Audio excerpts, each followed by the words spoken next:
Our mind is a thinking machine. In fact, the mundane mind, the human mind, is nothing but a thinking process. Behind that thinking process, behind thinking, underlying thinking, there is a non-thinking, supra-mundane mind. It can get opened up, come up, only at the end of the thinking process. Enlightenment means ending the thinking process. That is what Buddha said in his first paean of joy after enlightenment, Visankara Gatan Chitta. What happened to his mind at the enlightenment? It became free of thinking. The mind became empty of thinking and feeling. Thinking means building mental images. What we call thoughts are mental images. Thinking is a series of thinking, or series of mental images, series of thoughts coming one after the other in a never-ending line. Continuously they are coming one after the other. Therefore, that line of thinking we experience as our thought. But it consists of several sparks of thoughts. Thoughts are made out of our memories stored up in our brain. Brain is the hard disk. Mind is the screen that shows the images created with the data in the brain. The data in the brain, information in the brain get opened up through sensory signals. They are called sanya. When a sense organ, external or internal, there are 5 external sense organs, eye, ear, nose, etc. And they have their own respective objects. The eye can see forms, or it can grasp light waves. Ear can grasp sound waves. The nose smells. The tongue the taste. The body the touch. And whenever these sense organs come in touch with a sensory object, they send a signal to the mind. There is a cognition in the sense organ. They become aware of sense objects, and recognition of those objects are made by the mind with the help of the brain that has retained information relating to those sensations, those sense signals. That is how the thinking process continues. We think because of our inborn nature in our mind. Our mind is always seeking pleasure, happiness, bliss. The thirst for sensory pleasures, the thirst The need is for the mind to please sense organs and is always in search of objects to please senses. By that search, mind is traveling from moment to moment in all directions. Generally, a thought arises after a sensory stimulation by sense objects. By recognizing it with the help of the past memories. Therefore, to start with, in thinking, the mind is traveling from the present moment into the dead past. Dead past is no more, it is only a memory. The memory is an illusion, it is an image. And it travels to the past and project its desire into the future. The mind contains latent desires, they are called nivarana. Kama chanda, the desire for what one likes.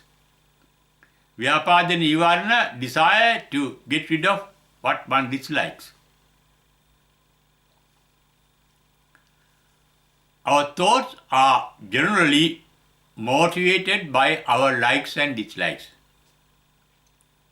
We want to have what we like and we don't want to have what we dislike.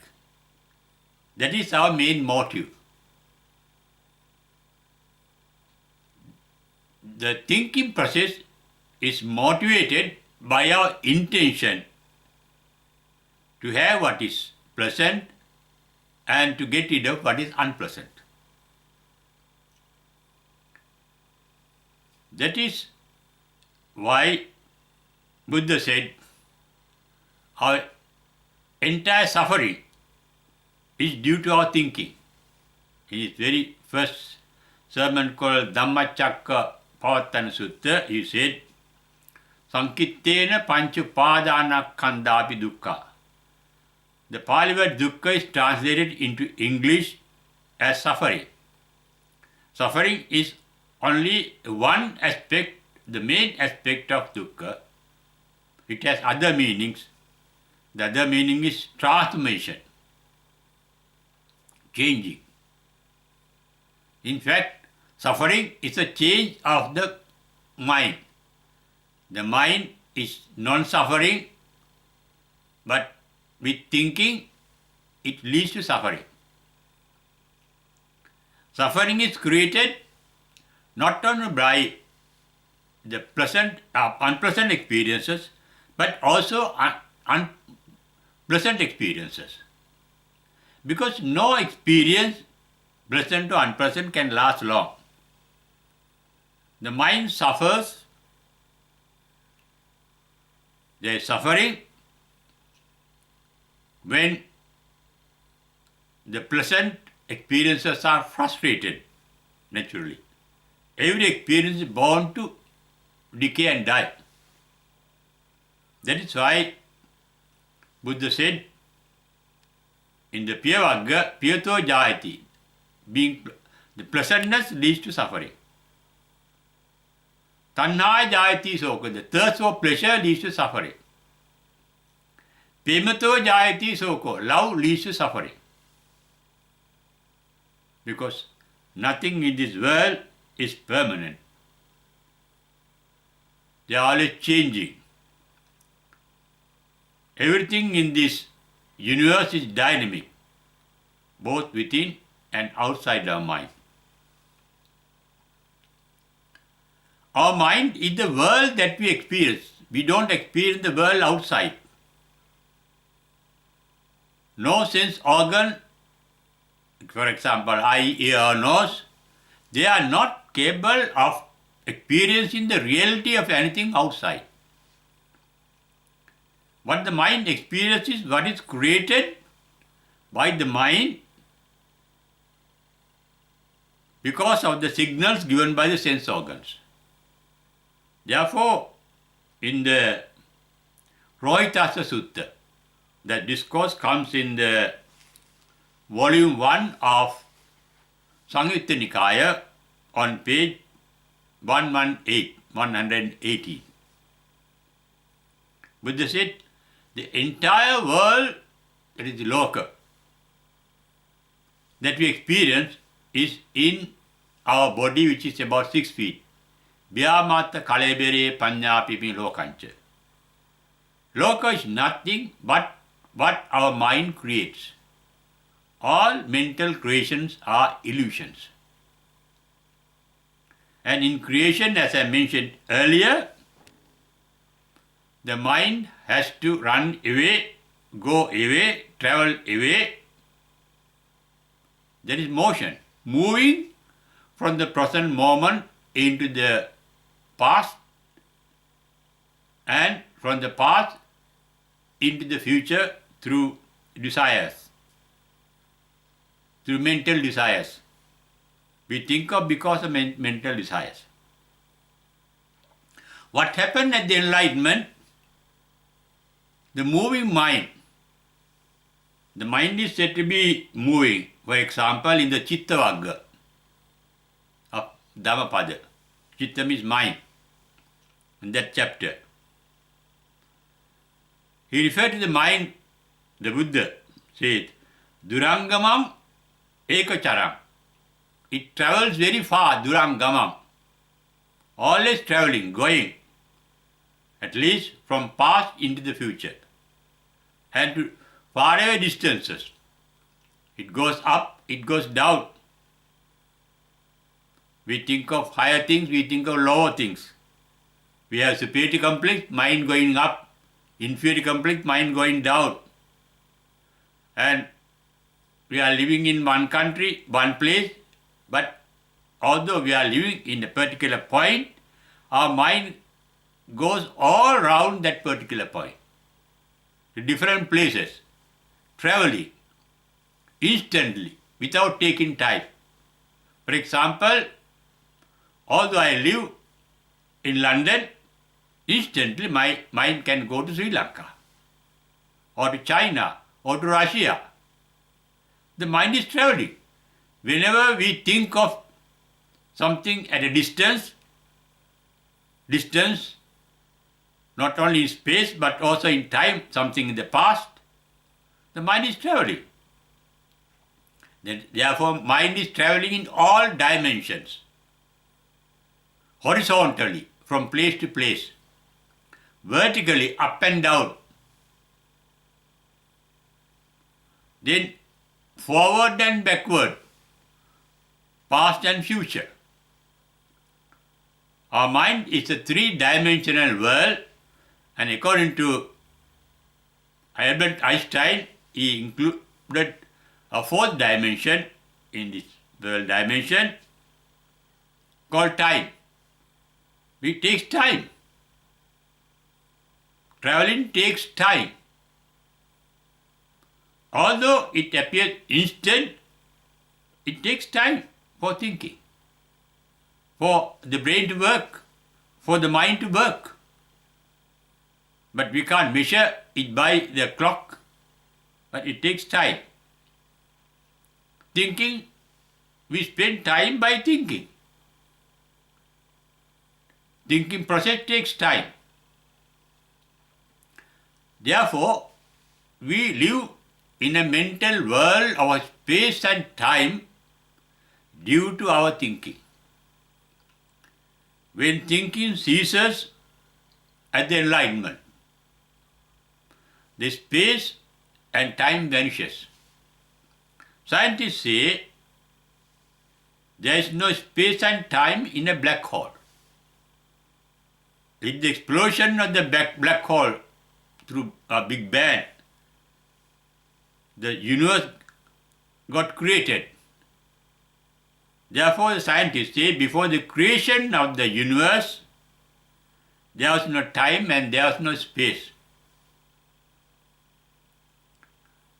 The scientist Hawkins, the British scientist, wrote a book in 1988 with the topic, The History of Time, from Big Bang to Big Crunch.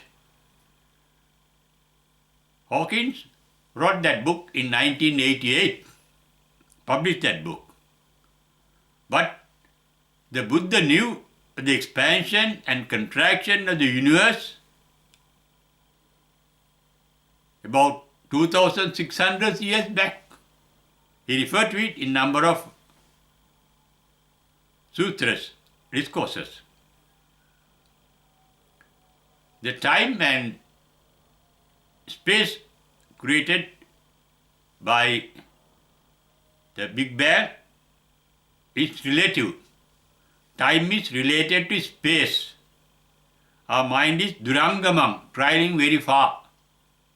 Asarirang, it has no body. It is an illusory mental image, it's traveling. For example, I am in London. When I think of Sri Lanka, I am in Sri Lanka. And it is a mental image. It is a mirage, not an actual reality, though it appears to be a reality. Durangamam, asarirang, guhasaya. Guha means in a cave. What is the cave? Our own physical body. The brain, the sense organ, that is our cave. Vyamatta kaledare. The human body of about 6 feet. That is what Buddha said in the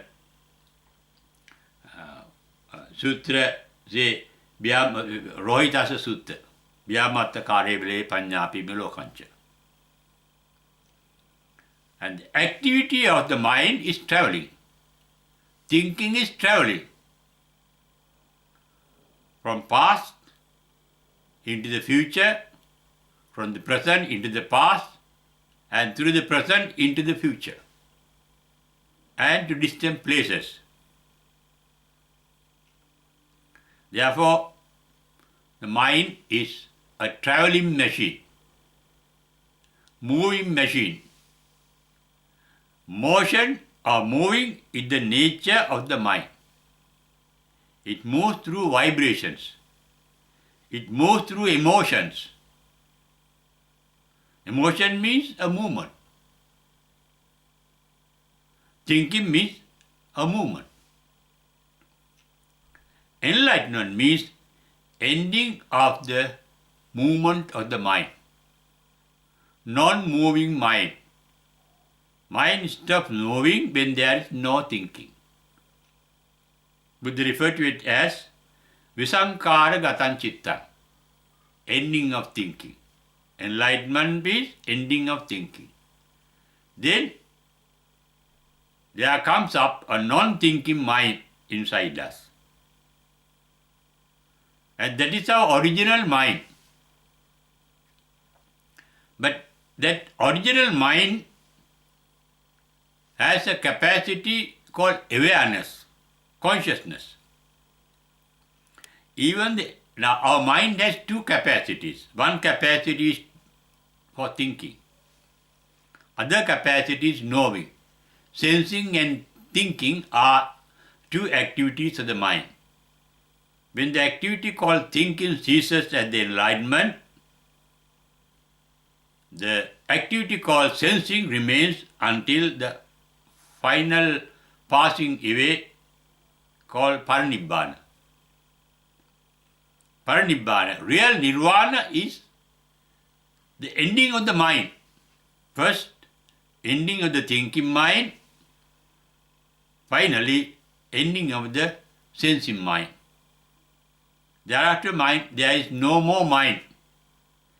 It is not our body that travels from life to life. Body does not travel from life to life. It is the mental process that travels. Mind is a process, a wave, a line of energy, traveling from life to life, traveling from moment to moment, traveling from day to day. Living means the continuation of the mind. Enlightenment means the final stop, the extinction of the mind first the mind that is thinking. Then secondly, the mind that is knowing, sensing. Because as long as the body is there, the sensory organs in the body send signals to the mind, and the mind becomes aware of them. And that is called Sanya Vedaita. Sanya means signals. Vedaita means knowing.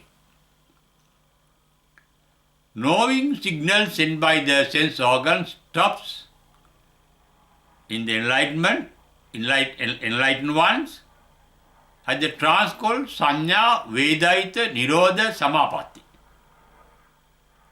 For mental and physical relaxation, even the enlightened one get absorbed in that trance with the cessation of sensation.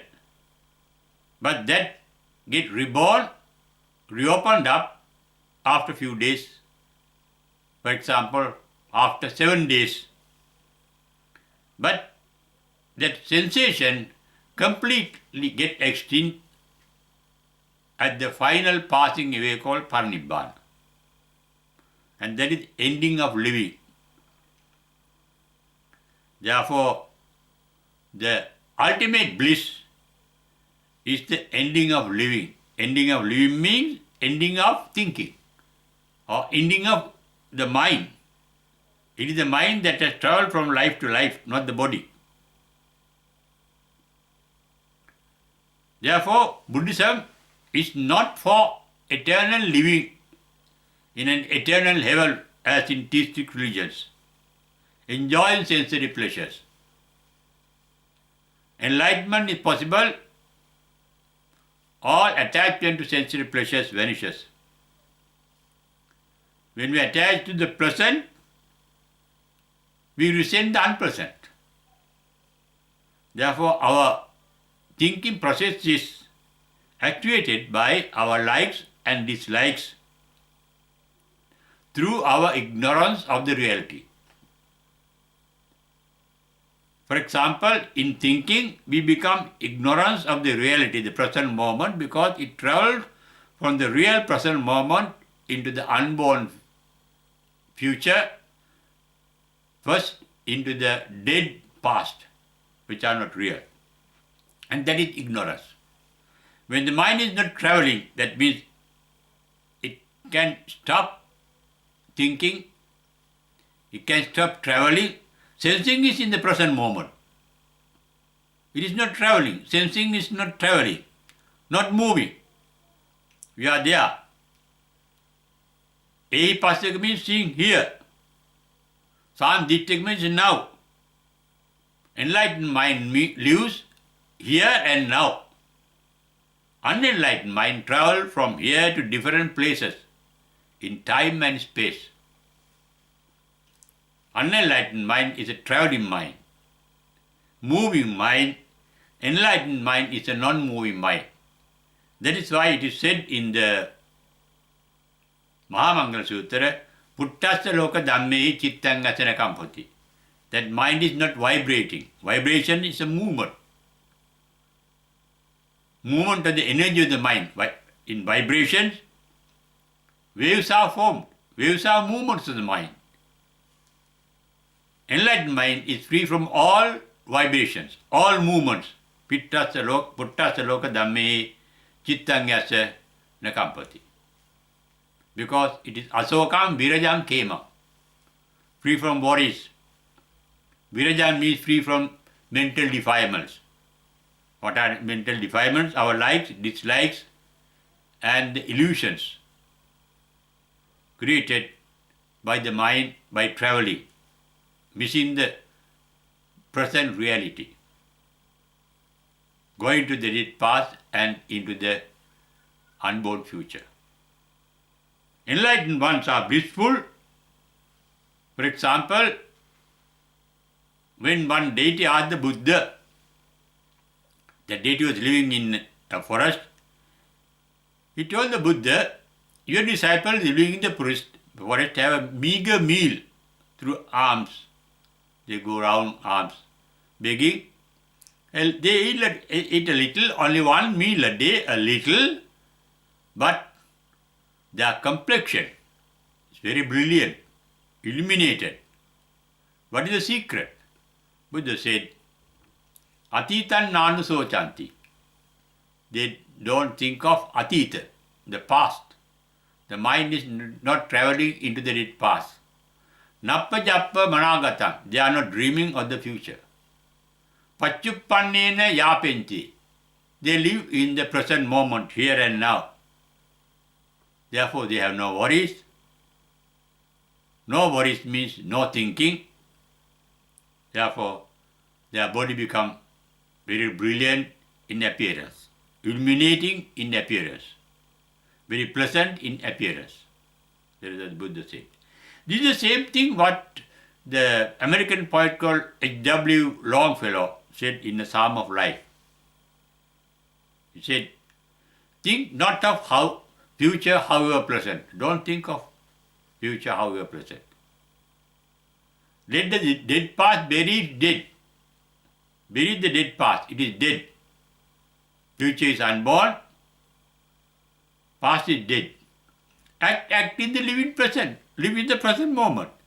I don't think he ever heard the Buddha's verse, but it is a reality he has realized through his intuition. Heart within, with a good heart, God overhead. The God will look after you. God means nothing but the nature. Nature will look after you. In fact, enlightenment is becoming a part and parcel of the nature. Nature is not thinking. It has no self. There is no center in the self. Things happen in the nature without any thinking by anybody behind the nature. It is a natural process. Therefore, non-thinking state is a natural state in our own mind. It is our original natural mind that is free from all motions. And that is the ultimate bliss one can realize, but it is wrong to say one can realize. There is nobody to realize. Somebody means our memory. Somebody means our thinking process. There is no thinking. Things happen automatically, naturally, instinctively, without thinking. That means without the mind moving. The mind is stable. The mind is stationary. The energy that is moving the mind turns to stationary energy. Kinetic energy changed into static energy. Stationary energy. And that is called virya. It is spiritual power to be silent, to be not thinking, not to be moving in the mind. The mind needs more energy not to move.